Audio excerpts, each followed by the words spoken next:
Good morning, everybody. Thank you for joining us today.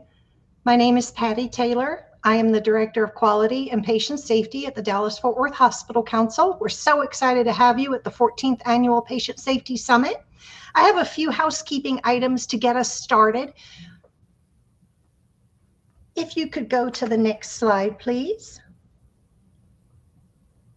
So as you can see, we're using a new platform today called Remo. I hope you got to interact with people at your table. The table chat has been shut off and the videos have been shut off during the time of the actual presentation. For all of our events, we will open at 9:30 so that you can network with your people. And we will stay open for a half hour after the presentation is done at 12 o'clock so you can network some more. We have 4 Thursdays set aside. This is our first event. We're super excited. Next slide, please.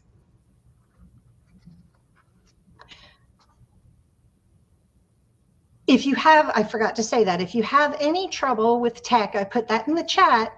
Just search in the chat for participants for tech, and we have tech support in the room. Also, you might see at the bottom of your screen a bunch of little circles with people's initials in there. If that is bugging you, because we do have almost 360 people in the rooms with us, next to the question mark at the bottom of your screen, it looks like a little table with people sitting at it. 3 people, you can click on that and those little dots will go away. So it's totally up to you. So thank you to our sponsors. Because of our sponsors, we're able to keep the admission costs down to all of our events. Please visit our sponsor booths. They are on the left side when we go out of presentation mode. The platinum sponsors are on the left side.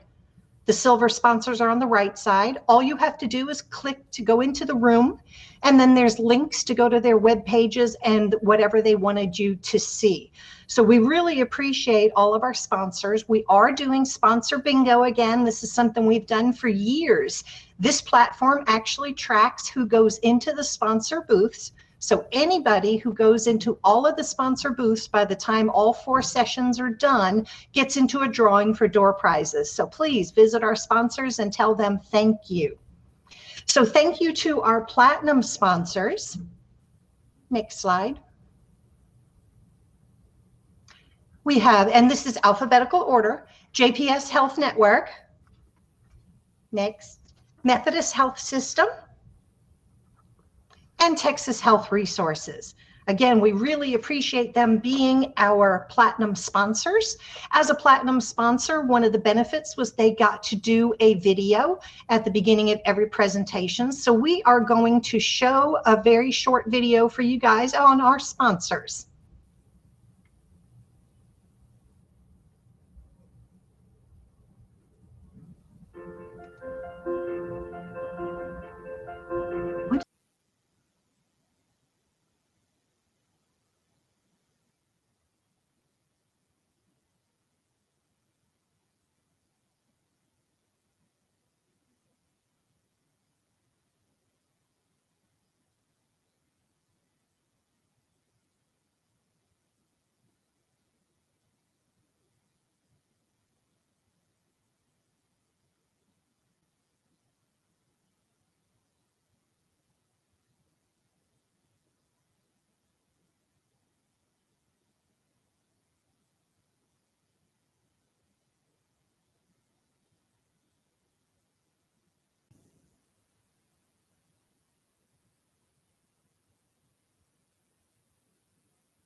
Again, thank you very much to our platinum sponsors. We also have a few silver sponsors.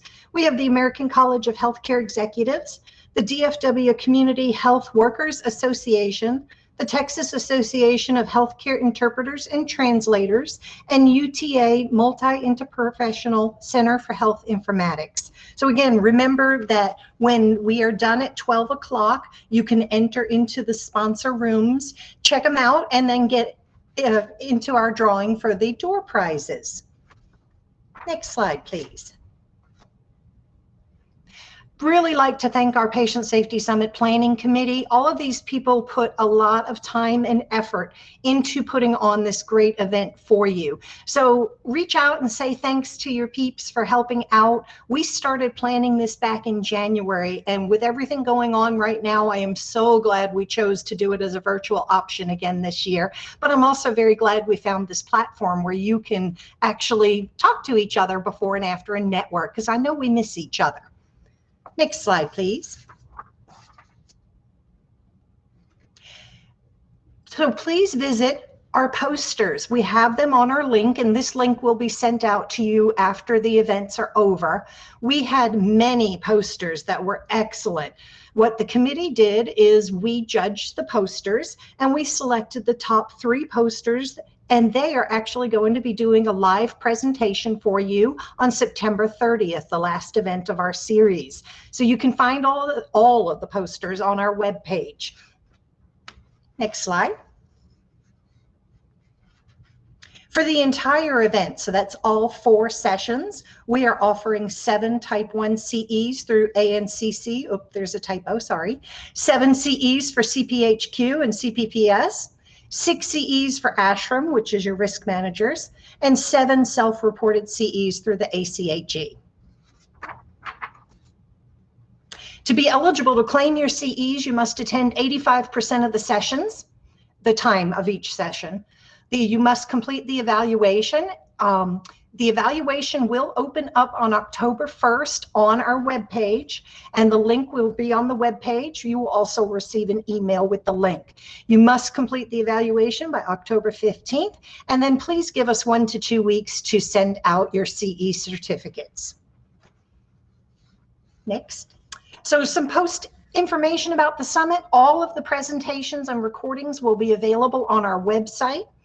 Excluding TJC, the Joint Commission, on the 23rd, we do not have permission to record that or to post their slides, unfortunately. Again, our webpage is where you can find everything post-event. As a reminder, the CEs will only be awarded for live attendance. So at this time, we have no conflict of interest with our speakers. And I am super excited to introduce our keynote speakers, Eric Kidwell and Daryl Ross. Eric was an Air Force brat and lived all over the world in his early years. He started his career as an entertainer, working in USO shows, which traveled around the world to places like Egypt, and Turkey, and Italy. His entertainment experience translated to 17 years working in broadcasting television as both a creative director, customer service trainer, and occasionally on-air talent.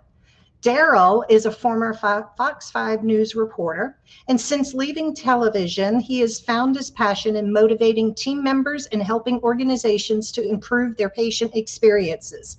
He uses his experience as a journalist to uncover the stories behind the patient and employee journey. At this time, I would like to welcome Eric and Daryl to the stage.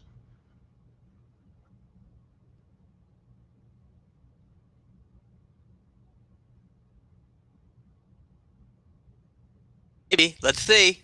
Are we there? Hi, Eric. Hey, I'm on. This is so exciting. On. There's little buttons that pop up, and then you have to hit them, and you have to. So right now, Daryl's on the screen looking, going, "That button? Do I do that? Do I join with the camera? Yes, join with the camera. Here he comes. There's Daryl. It is. I was waiting for it. Hey, I'm thrilled. Hello, Patty. Welcome. Thank you all for being here. Thank you. This is fantastic. Eric, I'm sure you're going to load us up as you are loading our slide deck up. I just want to say to everyone, first of all, thank you for being here. And I know part of you are thinking, well, yeah, we kind of had to be. But no, we truly appreciate your time. And we just want to make sure we're good stewards of your time.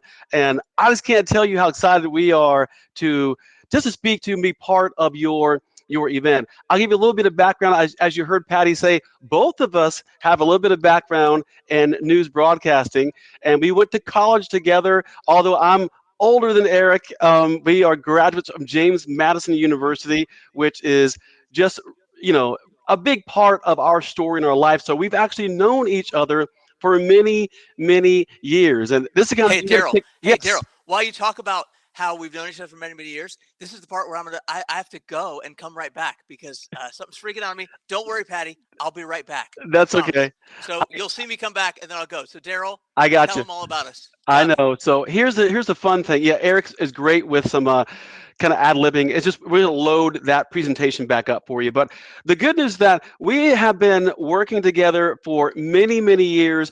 After college, here's the funny thing. I met Eric's wife before Eric really met her. And so it's been many, many years. I've been married 18 years, dated my wife for 2, so 20 years together. But Eric, I've always looked at him as like my big brother, even though I am older than him. I can let him tell you, I'm certain it's around 28 to 30 years, somewhere in there. And so that's kind of our history. But here's the thing, we've actually, oh, there you go. Thanks, Eric. We actually started working together as far as trainers. I think combined about 20 years experience, and our history is just kind of traveling the nation and working with so many hospital systems. And so I do want to share one thing with you. How many of you can hop in the chat real fast, have you ever heard of King's Dominion? It's a theme park in Virginia. Just tell me yes or no in chat. I'm going to put yes for me, obviously. Who's heard of that? Lindsay, you have, thank you. No, There's some Jared. yeses. A couple of no's. Kirby, thank you. Yes. So as you're typing that in, picture like a Great America level. It's not like There you go, Disney yeah. size, but Great America. By the way, there's a Carowinds in Carolina, Kings Island, the mothership up in Cincinnati. But Eric and I worked together in King's Dominion. In a couple of shows we sang. One was the big icon at King's Dominion is the Eiffel Tower. We were in a show right by the Eiffel Tower. But for your entertainment pleasure, Here we go. dug out of the vault. And this is, gang, before cell phones. There it is. Look at us.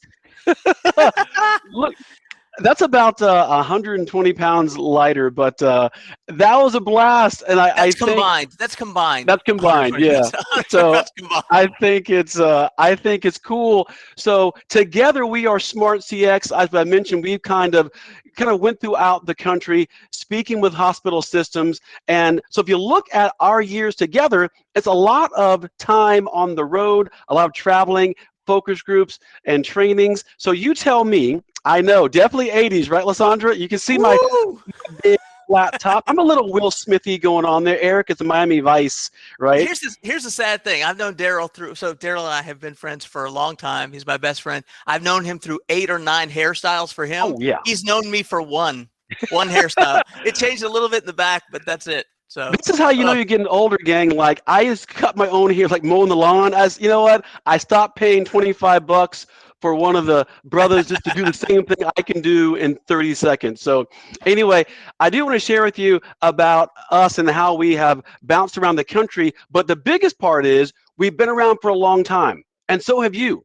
So tell me in chat real fast, how long have you been in the healthcare system? How many years?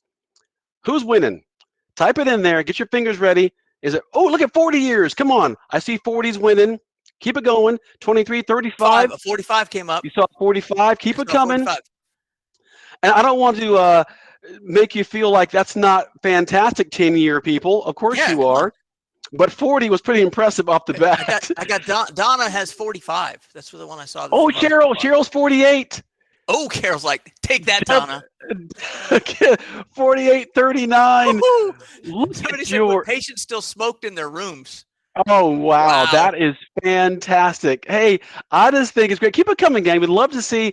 Look at all the experience you have in the room. And one thing we will share with you, and Eric's going to jump in here in a moment. Oh, yeah, doctors smoked on units. By the way, Kathy, I love the TV show Columbo. Columbo walked into a hospital room smoking his cigar, asking the patient who survived the murder about the burglar. And he's smoking his cigar a foot from the patient. And I was cracking up. So you're right. That things have changed, haven't they? So, Eric, take us through how it just navigates time, friend. Okay, so today, the title of what we're talking about is where the culture meets the customer. That's just a phrase that Daryl and I came up with once. We do a lot of healthcare training, a lot of leadership training, a lot of safety and quality training across the country. And the thing that has always seemed to be missing to us is we talk about building culture in events like this. We talk about building a culture of safety, a culture of quality, a culture of service. But it's difficult sometimes to see that culture that we're trying to build as leaders make it to the front line. So that's kind of what we're going to talk to you about today, is where the culture meets the customer, how all that works. So a lot of it's going to be tied to service, but everything that we're going to talk to you about works for safety and quality and those things too. So this is where we like to start, just to tell you the environment that we're in healthcare. So in 2012, did a survey, Gartner for Marketing did a survey that said 36% of companies wrote back to them and said, yes, we compete primarily on service, not our core product that we provide. We compete on serving customers better. 4 years later, almost 5 years later, it was 89% of companies said that. Now we're 5 years after that. I can promise you we're in the 90s now in terms of competing based on service. We want to start there because even when we're talking about healthcare, we're talking about competing on service. And when we say competing, we're talking about for customers, we're talking about for team members, for that frontline staff. And this is a word you're going to hear us say a lot over the next little bit, which is expectations. The key to everything we do is based in expectations. So it's what your customer expects, what your employee expects, what your team member expects, what your leaders expect, and then what you deliver. Those things, when they match up, we've met expectations and we have a satisfied person that we're dealing with. If they expect more than what you deliver, and sometimes we know that they don't actually have really good expectations, like they might be expecting more than we could possibly deliver. If you can't deliver that, you have an unhappy customer, very simply. If they expect less and you deliver more, they're happy. So when we say that, a lot of times people say, well, hey, are you saying then we should just set lower expectations? And that would be a good way to do it if you could do that. Can we do that in healthcare? We can't. Healthcare is hard. Healthcare is difficult. And where are the expectations for what you do every day? This is probably the biggest challenge in terms of satisfaction across the board, is that the expectations in healthcare are elevated, we think, above every industry, every line of work, everything you could do. The expectations are really high. So let's talk about clinical quality and service quality. So in clinical quality, I want you to, in the chat, if you would, I want you to type in, fill in the blank here. When it comes to safety and quality, our customer expects blank. What's the word? Our customer expects what? Give me one word for what they expect from you. I got the word like right off the zero harm. I like that. Excellence. Safe. Reliability. Good stuff. Now here's the thing. I got the word I'm looking for right off the top. Perfection. That's the word I was looking for right off the top, because they expect us to be perfect. Now, can we over deliver on perfect? I mean, no. And if we do over deliver on perfect, we don't even get the credit. They say, well, it was divine intervention. It was a miracle, and maybe it was, but we're not getting credit for anything over perfection. So that is one of the challenges with quality. Now, are we saying that it doesn't matter then what the expectation is and how we deliver? No, we're saying the opposite. We're saying that the key to satisfaction in terms of clinical quality and safety is here. And if we don't meet that, it's impossible to have a satisfied customer or a satisfied team member. So if we look on the other side of that, on service quality, what does the customer expect? Do they expect perfection? And you can let me know in the chat, but I can tell you that we think they do, because some patients are very demanding. But the truth is, when we walk into the emergency room on a Friday night at 10 o'clock and we walk up to the front counter, as customers, we're not actually expecting perfection. In fact, sometimes we're expecting to not have a great experience. And so we have an opportunity there, and there's the opportunity, is if we can exceed their expectations by delivering something in service quality that's even better than what they expected, then we have a happy customer. That's just a quick little overview. So that expectations thing is going to kind of flow through everything we talked about. And it comes back to when we talk about your front line and the people that work with you and for you, we like to use Krulak's law, which is so General Charles Krulak was a general during the first Iraq War, and he was the first general that kind of expressed this. It was the first time we had people on the front lines dealing with not the enemy, but the population, the people out there. We're building schools, we're building waterways, we're building all of these things. And it wasn't the general that was there, it was the private in the field. So General Charles Kulak said, the future of an organization is in the hands of the privates in the field, not the generals back home. Seth Godin wrote about this in a book called Lynchpin, one of my favorite books. And he said, the closer you are to the front line, the more power you have over the brand. So, and when we say brand, again, we're going to try to translate this for you to service, but also to safety and quality. So your brand as leaders, how do you translate that? How do you get it to the front? And we as leaders, one of the things we have to learn and expect and deal with is the people that are actually at the point of care are the ones that have control over whether our plans work, whether that it comes off. So we restate that Daryl and Eric's law. The frontline staff is an extension of the organization, the physician, and the leader in the mind of the patient. It's important as we talk through some of these things for you to remember that the person at the front desk, we have done hundreds of patient focus groups. And one of the things that really surprised us early on, and doesn't surprise us anymore, is that when a patient talks about the person working at the front counter, or the CNA taking them back, or the medical assistant, the physician's assistant, the hospital staff, whoever it may be, the leadership, they see an extension for their direct healthcare provider in the moment to all of those people.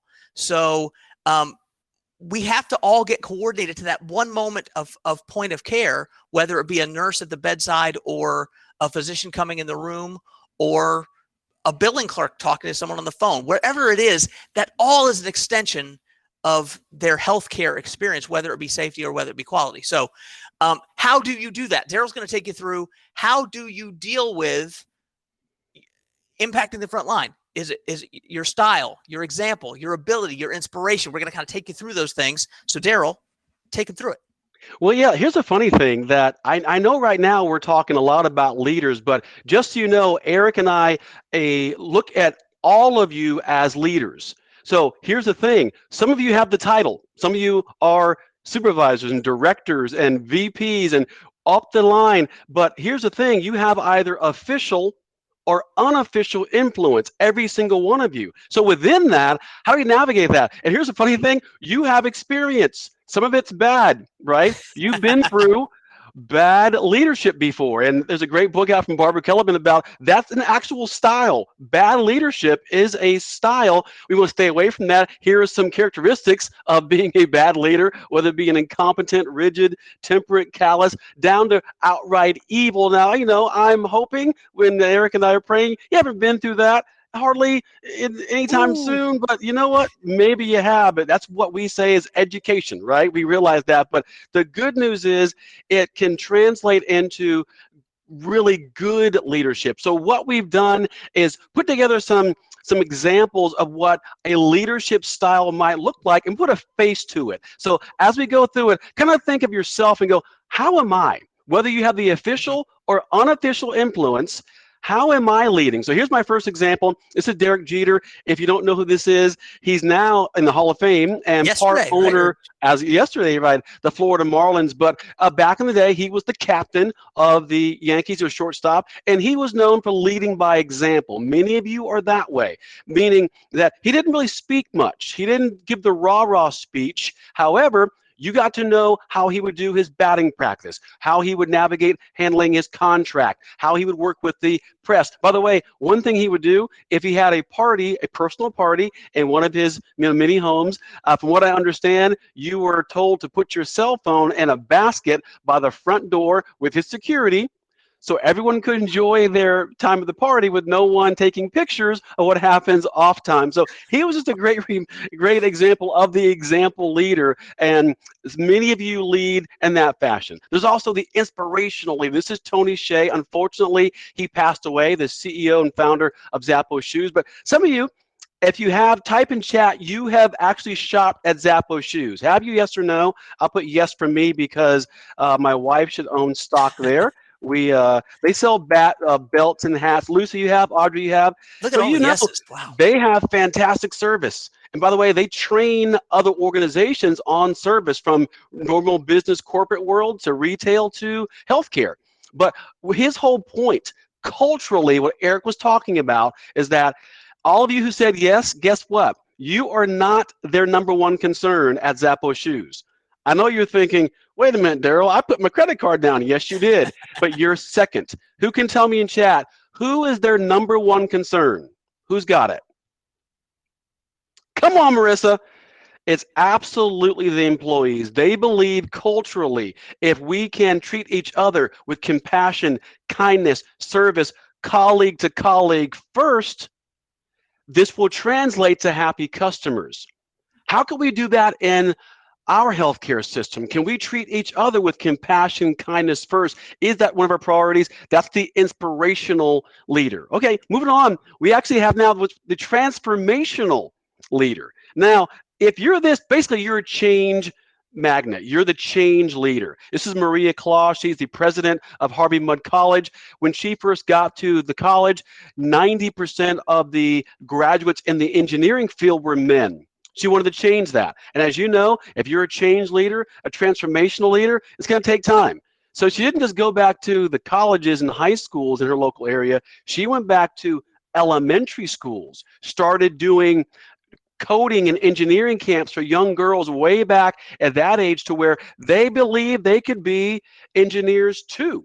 You look at that now with the funding and the grants and scholarships, look them up. Now 90% of the graduates in engineering are women. That is transformation. What we're talking about is really taking the time to dig in. Also, we have, this is my favorite, accountability leader. Many of you are the accountability leader. Eric and I use Colin Powell as our example, and this is the reason why. Yes, deliverables matter. Accountabilities matter. However, how we lead on this makes a big difference. Many of us went through this kind of leader, didn't we? I'm going to hold you accountable. I'm going to hold you accountable, the punitive leader. So what Colin Powell explains for accountability is this. Let's just say, who wrote in chat last? Janelle. So Janelle, I'm a first lieutenant going up the right flank of the mountain. You're a first lieutenant with your squad going up the left flank of the mountain. So rather than Colin Powell saying to me, Ross, get your squad up the mountain, he shares the big why. You need to get your squad up the right flank of the mountain because you're the cover for Janelle's squad on the left flank. See the difference? So now the accountability is baked in me. I know why I matter. Do we share that with our teams? Do we share why they matter? What they're doing is part of the big picture of the healthcare system. And finally, we have the transparency leader. This is Irene Rosenfeld. She's formerly, by the way, of Kraft Foods. If you have mayonnaise or sliced cheese in your fridge, that's her old company. But now she's moved on to Mondelez International, and she's the great example of the transparency leader. She believes that if we're transparent with our teams, truly since they know where we're headed, they'll help us get there. Because the old phrase, employees support what they help create. So she actually puts her market strategy on their own website for everyone to see, including the competition. She doesn't care. She feels like this is where leadership really can make a difference. So here's the list of all of them, all right? Put that up for us, Eric. Great. Example leader, inspirational, transformational, transparency, accountability. Take a second. Tell me in chat. Who are you? It's okay. There's no right or wrong. Who do you think you are? Put it in. Example. Many of you might be more than one. It's okay. Example, you keep it going. There you go, Malcolm. Transformational. That takes time. I'll put mine in as well. I just believe that I lead more inspirational / example. It's a lot of words, I know. Accountability. People need to know the why. Yes, Jennifer. It makes a big difference, doesn't it? So, but here's the big thing, and Eric and I love to have fun with this because, as he said, we do focus groups a lot. Yeah. And meaning we will speak to your front line and kick you out of the room, okay? So it's like, whatever happens in Vegas, like that, so we can talk to them. And so we ask them, hey, what kind of leader is your boss? And they say this, whatever your team says you are. Let that sink in for a minute, gang. Let that sink. Yeah, let that sink for a second. I know we're all That's thinking, heavy. like I just said, I'm the inspirational leader. Then you talk to my team, they're like, yeah, Daryl's not inspiring nobody, right? So yes, does it matter what we think we are? Sure. It matters even more how we're coming across to others. Do we have the self-awareness to have the moods and emotions of other people? And that really speaks to your style of leadership. Remember, whether you have the official title or not, you have official or unofficial influence. How are you leading? So take us through, Eric, that I think at this point, there are a number of ways we can do this, right? Yeah, So absolutely. So, and one of the things I would say is you have to, it's important for you to know what type of leader you are or what type of leader you want to be. It's equally important to know what type of leader that your team thinks you are. You have to balance those things. And sometimes you have to lead them in a way that's different. What do they need? Daryl's going to talk to you in a little while about kind of what your team might need, or even your family, or your own leaders. We're going to talk to you about that a little bit, but let that ruminate a little bit. For me, this is probably my favorite slide of the presentation because it really matters. You got to really think through those things. But we're going to take you to sort of the end line of where we're going with this. We're going to give you some examples of service leadership, things that organizations we worked with were led to do. But I want you to, in the same way, translate to what you need to have happen in your organization. We're going to give you a little tool here. Everyone has their own tools. Everyone has their own acronyms and things. So we're not advocating necessarily today that you say, okay, well, we're going to use this tool that Daryl and Eric have given us, but we're just going to show you how it works. So a model for interaction. This can be with a customer. This can be with your team. This can be with your leaders. This can be with your partner, your husband, your wife, wherever. It just works. So CEC to us stands for connect, engage, and continue. So again, think of this in terms of how we're trying to go as an organization to get somewhere. If you look at what's happening, where the culture meets the customer, are these three things happening? So we're going to give a couple of just quick examples. Connection. So we like to do, Daryl and I always joke that we like the movie Ocean's 11 because they're always like talking about the way they have names for their little things they're going to do. Little capers. Yeah. So they're going to do a baby in a basket. We're going to do Daryl, what do we got? Ella Fitzgerald. Ella Fitzgerald, yeah. So they always name those things. So we actually took that and we try to give names to interaction. So eye to eye just means get to eye level. Stand and deliver means it's sort of the same thing, but we worked with a particular organization that was actually on a neuro floor up in Michigan. And when people would walk in off the elevator, they were behind the desk. So you could see just the top of their head. Now, what do we know about people coming in on a neuro floor? They might be in a wheelchair. They might be in a bed. They couldn't see anyone or do anything. So stand and deliver was another eye to eye. It was when the elevator opened right in front of the desk, please stand up. And yes, they had to stand up multiple times a day. And yes, there was some complaining about it, but it made a big impact because that was the first connection that they made. This is probably my favorite one. This is out in California. We put together a little thing called the extra mile. And if you see there on the screen, we figured out in this one particular clinic that it was 17 feet from the door to the middle of the waiting room. And what they had been doing was cracking the door open and going, Mr. Ross, and then Daryl would, if he was in the waiting room, he'd say, oh, it's me, and he'd walk over there. Well, all they did is implemented a connection to begin with. They walked to the middle of the room and said, Mr. Ross, are you here? And then they walked back with them. It's a simple little thing, but we called it the extra mile because they did 30 patients a day. Each doctor's panel was 30 patients a day. And so we figured out if they walked 17 feet back and forth 30 times a day, 5 days a week, they would be walking an extra mile. So we kind of tied it into a little wellness thing they had going on too. So that's a way, just some ways to connect. So think of ways to connect. Engagement is what happens during. And the best example we always have of this is the blood draw, which arm, sit down, jab, off you go. That's not really engaging. Get to eye level, really talk through people. By the way, it's stunning to me still to this day. We have a slide in here that we've used before and no one has a mask on. It's like, wait, back in the day, we used to be able to see each other's faces. But so engagement is more important than ever. It can be harder than ever because we might be 6 feet apart. Please, I hope we have a mask on. I hope that we're having to deal with all the things we're dealing with. But that engagement piece is something that's really important. So we're going to connect, we're going to engage, and then continue. And to give you one example of a continuance here. So this is just happens to be, he's also a neurologist out in California. This isn't the place in Michigan, but this is what you see on the left side of your screen as you look at it. This is how he ended his interactions in his exam rooms. He would say, thanks, goodbye, they'll check you out. Well, his patient satisfaction scores were not great. And so we talked to him about connecting and engaging and continuing. And so his version of continue was, I tell you what I'll do. I'll walk them out to the front desk and reintroduce them to the person sitting at the front desk and let them know when I need to make the appointment. Instead of having it on a piece of paper, instead of having the medical assistant have to do it, he would walk out there and continue. And meanwhile, by the way, the medical assistant would be in the room getting it ready for the next patient. So it actually had a productivity element to it. But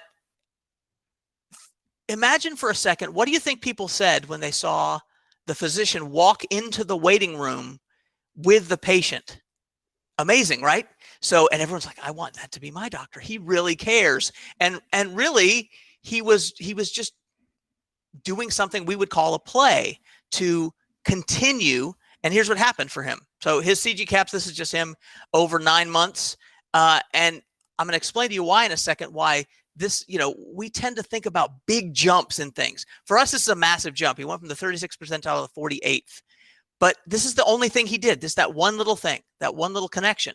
So patients who definitely recommended his practice jumped by a whole bunch in terms of raw score and in terms of his percentile rank, just by making a little change to continue that interaction. So a lot of this is based on this book, which I cannot recommend to you highly enough.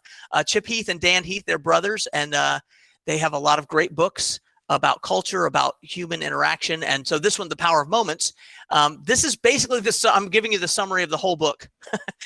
It's that great service experiences are mostly forgettable, but occasionally remarkable. And that's what you need to be thinking about when you're talking about connecting with your team, your customers, your leaders, people at home.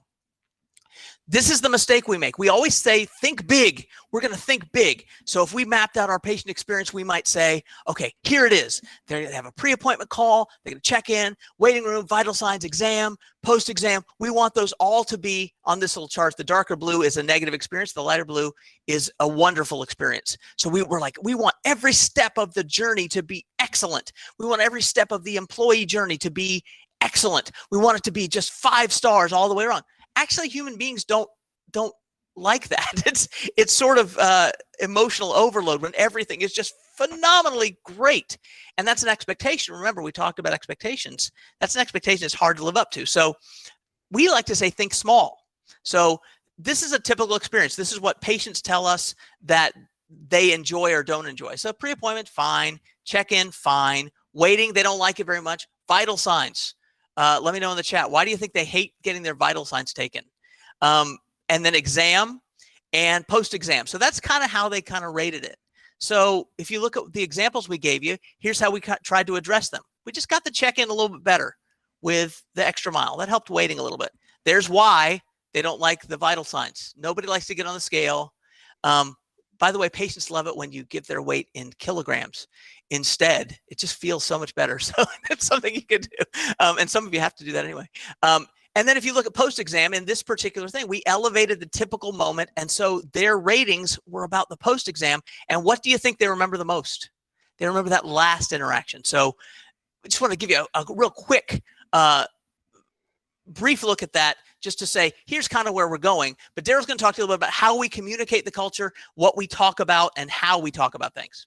Yeah, I love this because, look, this summit is called Patient Safety, right? So the one thing, Eric, and I want to stress to you, you matter. I can't think of a time ever in our history of training when you were at risk as much as the patient sometimes with just walking around the hallways, obviously because of COVID. So just understand that it's a new ball game that we're in right now, and what are we communicating? And like we said with Zappos shoes, not just to our patients, not just to their family and friends, but what are we communicating to each other? Because it kind of comes down to this. I'm putting it in chat, my favorite quotes from Stephen Covey: when the trust account is high, communication is easy, instant, and effective. So it may not be so much a communication issue is a trust issue, but we have realized there's some problems. As I told you before, Eric and I were communications majors in college, and we lived off of this model, and you've probably seen it before too. The sender sends the information, but get this, they send it from their vantage point, from their perspective. And then the receiver receives the information, but they receive it from their vantage point, from their perspective, and everything in the middle is a possible barrier that Eric and I call noise. But here's the funny thing, this comes in all shapes and sizes. Tell me in chat real fast, how many of you wake up every single day with like 10 or more emails waiting for you? I'm putting yes for me. Come on, where are you? Thank you, Augustine. Glenn, oh yeah. Yeah, 10's nothing, right? Yeah, yes, right. You're way more. Eric and I do, and we don't work in a hospital, so I know 10 is nothing. Only 10? I feel you. It's just 10, right? So while you're writing that in, I was talking with Patty earlier, and I know that many of you use Outlook email. Eric and I work with that as well. So let's be honest, you're all professionals. This is part of communication, all right? I'm sure you like Outlook, but here's my question for you. Has Outlook ever saved you before? You know what I mean? Like you forgot all about that meeting and your Outlook reminder goes off. You're like, oh my goodness, that's today, right? Anyone? After you? Every day. Like that's one of those things where look at the yeses coming in. That's 100%. Eric and I are running a webinar that we set up and we'll forget the time. I mean, my point is communication is just a challenge, and the more technology we have, the more it becomes a challenge. So how can we navigate that? Move ahead, Eric. Here's the thing. There's a great phrase that I don't know if I told you or not, that Eric and I are in Central Florida. We're just outside Disney World. So many of our neighbors are cast members. We've both gone through the Disney Institute for trainings. And one thing they often say is everything speaks.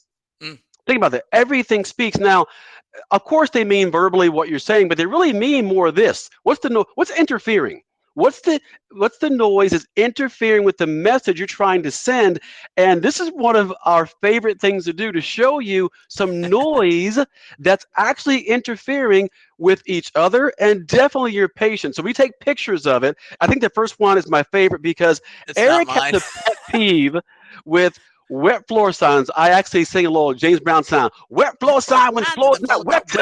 So what it means is, have you seen a wet floor sign out in your hallways, but the floor is no longer wet, but the sign stays there for like hours and hours? It drives Eric crazy. So now we take pictures of it, right? And it's so fun that my kids know Eric's story. So when we're out somewhere and we see a wet floor sign, it's not wet, I'll take a picture in front of the kids and send it to Eric. But Eric, jump in here. What's this one for you? Where'd you get this one from? This is just something that was I found on someone's website, and they were making the point we're trying to make, which is, what's the message that we're actually sending as we hang up the safety first sign? A lot of safety and quality folks in the audience today, and I'm sure that makes them cringe. So. Yeah, I love also we try to get artistic, right, in our hallways. I love a lot of color, a lot of vibrancy. We don't want the wall to look like you're in an asylum, so we get creative. And Eric found this one. Oh, what's that look like to you, gang? Type in chat. What's that look like? Is that like Mozart? Yep, it's blood. It's Game of Thrones went down the body, right? A crime scene. Exactly. Oh my goodness. And the funny thing is, like, sometimes you don't realize it because you're in it every single day, right? The next one's my favorite also. Eric and I were doing a training. Oh, Eric, tell me about this right here. This is in California, right, buddy? This is in the window of an infusion clinic. So people are walking in to get their cancer treatment, and that's the first thing they see. The last thing they see before they round the corner, go in the door and round the corner to go get their cancer infusion treatment. So what do you think that does in terms of communicating how much we care or don't care? So I took this picture, and it's probably a gag gift that somebody got. I hate people, but then it's like they never thought to themselves, hey, I'm going to put that in the window with my Triscuits, I guess. But I hate people is not the message you want to be communicating right before they walk in the door. Right. This is kind of fun because, look, what do we often say? Do you have a messy desk or not? But what's the next line? We go, I know where everything is. Yeah. But if you were to walk up here, and I have a story about this, but I'll be quick. My wife went through some challenges to have children. We went through 3 miscarriages. It was a rough time, but we're finally conceiving. We have 2 children now. But I'll never forget this. We went to our specialist, and I walked up, and it looked kind of like this, kind of messy, files everywhere, and yes, Patty, it scared me. I was thinking they were going to lose my wife's file. We were going through a lot, and this might look like it's messy, but to the patient, it comes across first not safe. That's the whole point we're talking about today. But also, it comes across what's the message we're sending, that we're unorganized, that maybe we might violate some HIPAA rules because we're letting things kind of sit out for sure. Keep going there. Sorry, gotta click on no tab problem, there. buddy. There we go. Yeah, this is one we actually took out of Martin Health System in Stuart, Florida. Do you see the problem there, gang? I want you to imagine you are walking up to the hospital for the very first time, and this is there. And Eric and I were in a training. We were doing a workshop, one of our full-day workshops, and we showed this picture of their own facility, and most of the room didn't even recognize it because they walked by it every single day. Now, Eric, someone jumped up, remember, and go fixed it. I forgot who that person was. Yeah. I think the department head went, "Oh my goodness, I've seen that." Like even he didn't realize till we had it up on the slide. But this is the last one I want to show you. And ironically, I had just gotten a colonoscopy maybe a month prior, my very first one. So this is in a clinic for colonoscopies, and I walked in to do some secret shopping, as Eric and I often do, and I smelled some weird scents, and like someone was eating. Yes, Tony. And but it wasn't like a peanut butter sandwich. It was like full-fledged Chipotle, right? Yep. So I walked up, and I took that picture, unbeknownst to them, and we showed them this. We weren't being sneaky afterwards, that they were eating, but it's not so much you're eating, but you're eating in a colonoscopy clinic. Everyone in the lobby is sick to their stomach, nauseous, is trying to get through this procedure. And what's it say to our guests and our patients that we really don't care about them? I have to eat, right? So, hey, Daryl, let me jump in real quick and just tell you that sure. A couple people have said in the chat they're unable to see the slides. I think you just need to refresh your browser. Now Claire says it didn't help. So we've got some tech support online. So if you can go on and take a look at that tech support, if you can go in there and see, because I think some are seeing it, some are not. If you're not on Google Chrome, that's actually why I went away before. Nice, Sandra. So anyway, so just want to let you know that was coming. Yeah, thank you for that, for sure. So I think what we're kind of getting to is that we have studies out from the Technical Assistance Research Project that we don't even realize that part of the problem is indifference. That 68% of our patients or customers that leave us is because they feel like we're being indifferent to them. And I think Eric and I both believe that we're not doing it on purpose. What you do is hard. Eric put the slide up really early. It's hard. You're busy. And sometimes we don't realize how we're coming across. So I think part of the problem is this right here. When I mentioned to you earlier that you have official or unofficial influence, I'm putting my favorite quotes in chat right now. Others will watch you before they hear you.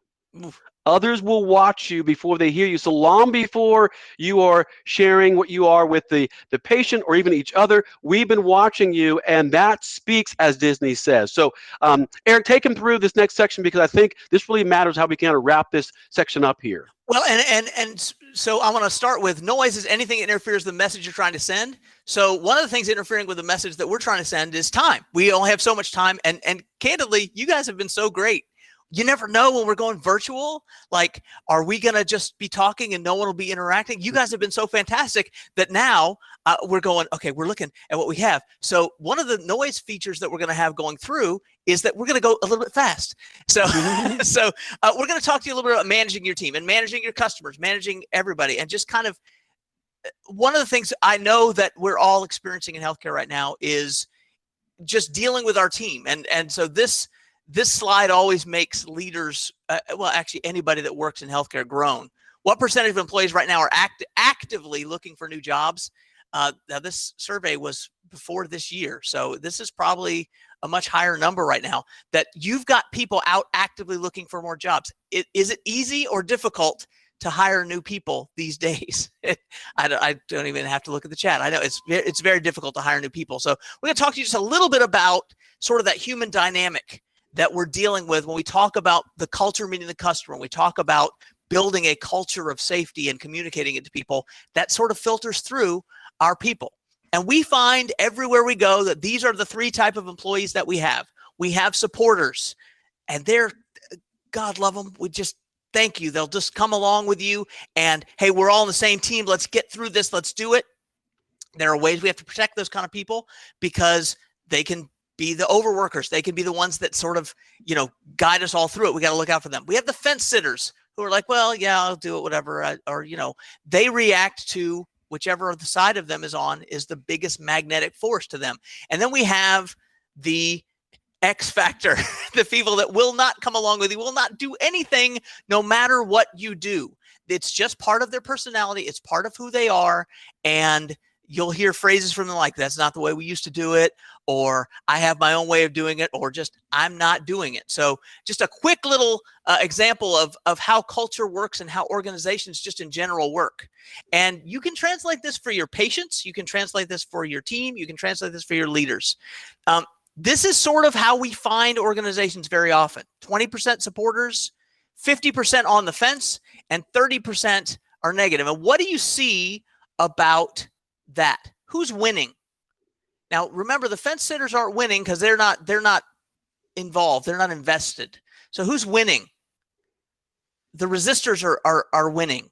In most organizations, healthcare or otherwise, bad is stronger than good is a phrase that is an inconvenient truth. It's easier to be negative and make the negative drive thing. So if we let our resistors drive, this is what our culture looks like. The fence sitters will come right along because they go along with the magnetic force culturally. So now what's going to happen to our 20%? If we look at that little Pac-Man there, they're going to get squeezed out. That's bad. We can't let that happen. So here's the kind of organization we want to have. 70% on board. What happens to the 30% resistors? They get squeezed out. Now, here's the challenge. We can't squeeze them out because we would love, this is the dream. This is my dream slide. So when I think of, I worked at Riverside Health System back in Virginia, and I had a team member who shall remain nameless because it's a small world. But I woke up every day, he was on my team, and I every day thought, if this is the day he quits, I'll be so happy. If this is the day I could let him go, I'll be so happy. But that's the dream we all dream. And I want you to, please don't type it in the chat. This is why don't type in the chat. But I want you to think of a name. Do you have someone on your team that you can say yes if you have someone that you're thinking of? Boy, my days would be much brighter if that person wasn't there. Now, please don't type their name in the chat because it's a small world. But I want you to think about this. This is our challenge. I just picked a number, 5,000 team members. This is what your organization looks like in a healthy culture, in a culture of safety, in a culture of service, in a culture of quality that is working well. You've got 70% supporters that are all going along on the same team, and you got 30% that are not. And so if we divide that up, 3,500, 1,500, and this is what it looks like when we get rid of all those people. And some of you have already seen the trick here. We went from an organization of 5,000 team members to an organization of 3,500. Not great, right? We've got a problem. So could you hire 1,500 new team members? Could you do it today? Christina, I love that you said your team rocks. That's awesome. I want to work on Christina's team. But how long does it take for you to hire 50? How long does it take you to hire one nurse? Put that in the chat for me. How long does it take to hire one nurse these days? It's not forever. 6 weeks, over 90 days, depends on your HR, weeks to months. Absolutely. Too long. Yes. 2.5 months. And by the way, that's from the moment we say, I need a new nurse on the floor. That's from the moment that we put the ad up or do whatever. If you're like most healthcare organizations that we work with and the ones that I worked in, we don't deal with it until we need it. Now, we know we're going to need a new nurse starting tomorrow. We know we need them, but it takes a long time. So we can't just wave goodbye is the point of that. So how do you deal with that? We're going to deal with that really fast. I'm going to give you an example here of I want you to remember this matrix, and I'm going to click through these slides really, really fast. But really, every employee, every person that in your life, when you're directed towards something, can fit in this matrix. They're unable to able. So they're either able or unable. They're either unwilling or they're willing. And here's where they sit. Unwilling and unable, willing but unable, unwilling but able, the worst of all, the people that could do it but just won't. And then we have the willing and able. So how do we deal with those people? How do we handle each of those people is a challenge. So I want you to kind of remember this matrix, because we don't have a ton of time to deal with it today, but we want to celebrate the willing and able. We want to motivate the unwilling but able, like the ones that could do it but just won't. We got to motivate them. We have to coach the ones that are willing but they're unable. We love those folks. They're usually new to the organization. We got to coach them up, right? And then the unwilling and unable, if we can't, we got to try to motivate them first. First, we have to get them willing. Willing comes before able. If we can get them willing, then we got to coach them to teach them how to do the things we need them to do. And if they're not able to get there, that's when we've got to move them out. So we don't end up with a gap of that many people for that long. So we want to move them up there. And so for you, how do you motivate someone that's unwilling? How do you coach someone that's willing? And what the heck, that H stands for heck.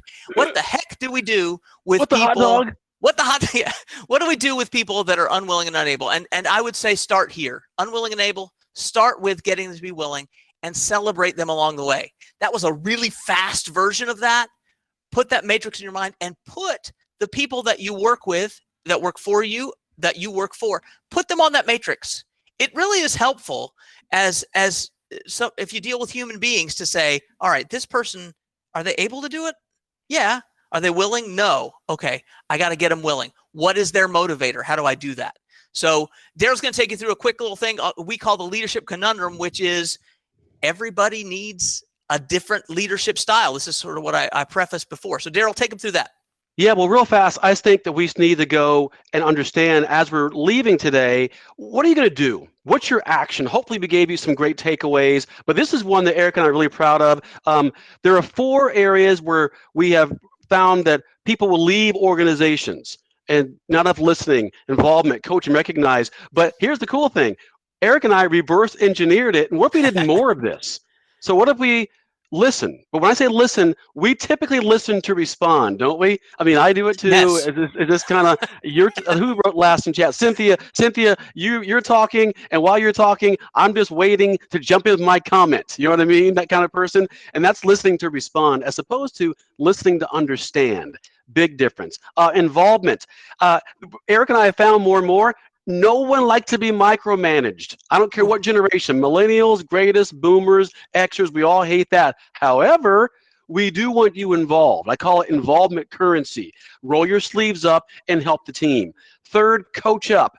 I love the fact that you can actually line up your next level of leader, the emerging leaders, especially those that are frontline, by your current leader coaching up the next skill set, being willing to learn more, taking on stretch goals, and finally, Eric kind of talked about it in celebration. Guys, we got to recognize each other. I know we often do this. I don't need recognition. I don't need anything. Yes, you do. You do too. The one right now who's shaking their head, you don't need it. Yes, you do too, because you work hard. That's what's going on. So ask yourself the question, what do you need more of from your leader? Don't put that in chat. That's more of a mental question.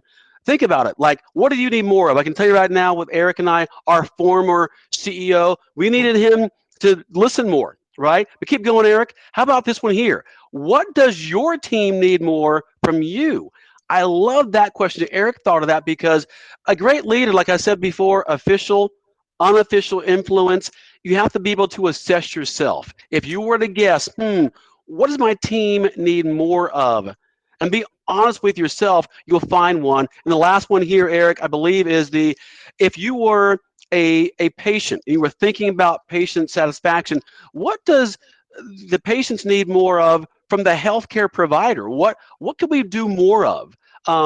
Claire says, listen and recognize, hard when they are all virtual right now. Absolutely, Claire. And involvement is much more difficult, isn't it? Because we're further apart. So these are some best practices on what you can do moving forward to definitely garner more trust and more engagement with your team.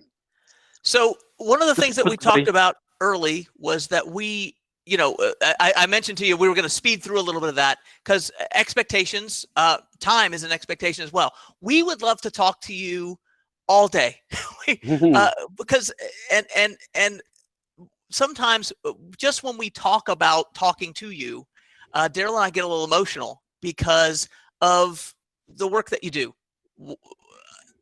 It's always been critical. We used to still get emotional about it before 2020. we would be on planes and we'd say, can you believe we got to meet those people and talk to them about those things? But more than ever right now, we hope that we've given you some things that to think about. And again, go back, you'll have these slides and things. So look at some of those tools because there's never enough time and the technology, can get in the way. Although the system has been great. But we want to just wrap up by telling you how much we love and appreciate you.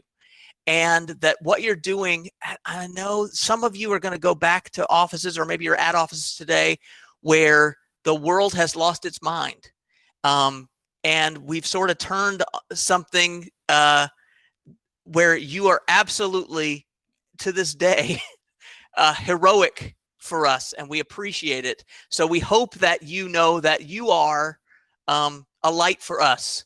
And a lot of times we like to have Daryl just kind of tell you a quick little story about being that light. So Daryl, take them through that just real quick as we wrap up about the impact they can have.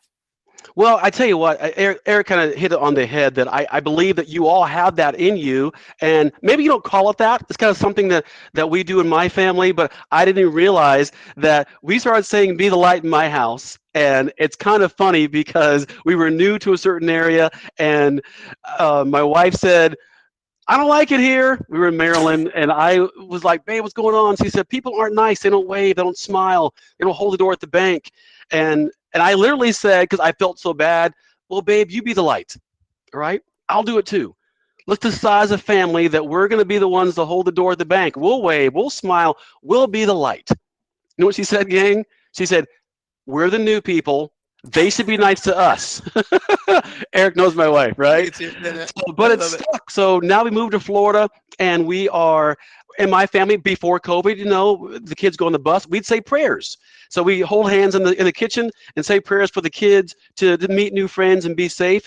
I lead the prayer, say amen. I'd say, be the light. My wife here would go, be the light. And my daughter, who loves the word, goes, be the light. And my son goes, be the light. Because, he was in third grade trying to be cool. But the reason why Eric and I want to share this with you is that later on that year, the superlatives came out, the awards, and my son won 2 awards. He won Best Reader, which is great as a dad, right? He also won, voted on by his fellow students, Kindest Kid.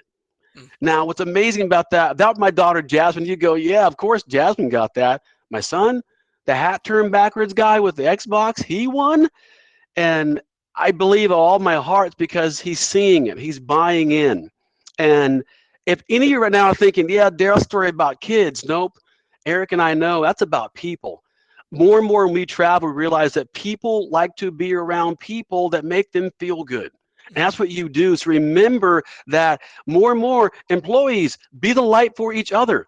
Be the light for your front line, for your managers, for supervisors, directors, of course, for the patients and their families. But like Zappos shoes, Eric and I kind of believe that you need to be first in this regard because how just impactful and how powerful you are, you need to be the light for each other. And since we're talking about navigating through all of COVID and keeping safe, that will keep that top of mind. So just remember that Eric and I love you. We appreciate you bringing us in. And Eric, kind of just give the wrap up here on how they can get a hold of us. There it is. So there's our email addresses, and I hope this comes across as sincerely as we mean it. If you need anything, reach out. We'd love to hear from you, and we really do just so admire and value you. And I know sometimes that feels like it's in short supply. So I mean, if you want to talk about, coming to Disney, whatever you need, we're right there.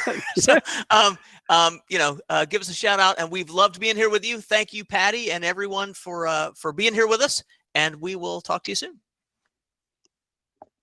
Thank you, gang. Thank you both. That was great. I did just put into the chat. If anybody has any questions, you can either put it in the chat or in the question and answers. Lots and lots of thank yous, great presentations.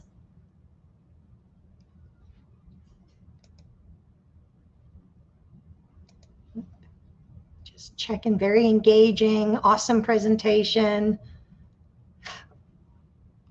Just asked if you could put your contact information up again. Refreshing. Please come to speak to our staff. And oh, they put their contact information in the chat. And the slides will be on our webpage so that you'll be able to contact them through that last slide. Awesome. Okay. That was a very inspiring talk. I know I'm energized from it, and we're all worn down right now. So I think it was perfect timing for us to have that. Thank you, Daryl and Eric. We really appreciate it. Love your energy. So we're going to finish up a little bit early, but some closing remarks. We sure do hope that you enjoyed our first event. Don't forget to claim your CEs by October 15th. On September 30th, and when the whole event is over, an email will be sent to all participants with the link for the survey. The survey opens October 1st, and you must complete it by October 15th. And again, please give us 1 to 2 weeks after you complete the survey for us to email you your CE certificates. We want to again thank our sponsors and the planning committee. Looking forward to the next 3 weeks that we have going with all our exciting events. Thank you, everybody, for joining us. Please remember that every week will be a different link. So every week you will receive a new email with the new link for the next week's presentation. So once we use this link, it goes away. It won't be good anymore. So as soon as we stop the presentation, please hang around. We're going to keep it open till 12 o'clock so that you can network with your friends. That's when you can go visit our sponsors. The platinum sponsors are on the left side of the screen, and the silver sponsors are on the right. Just double click, go into the room, check them out, go see their website. Again, we track who goes into the sponsor room, so that way we can then put you in the drawing for the door prizes. So thank you again, everyone. We're going to go ahead and end presentation mode and end the recording, so that way you can sit around and chat at your tables, search out your friends.